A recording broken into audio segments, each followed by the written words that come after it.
ГСП онлайн. Городские новости сейчас.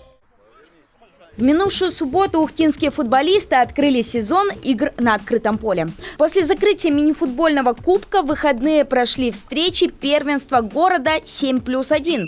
Это что-то среднее между обычным и мини-футболом. Команды занимают по половине большого поля спорткомплекса «Нефтяник», то есть параллельно проходят две игры. В летнем кубке, по словам главного судьи соревнования, участвуют сильнейшие команды нашего города, а также соседей из Сосногорска. Принимают участие 14 команд. Мы разделили их на две группы, по 7 команд. Они играют в круг.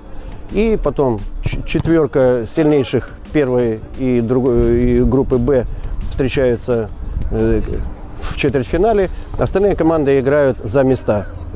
Получается, с 9 по 14 стыковые игры.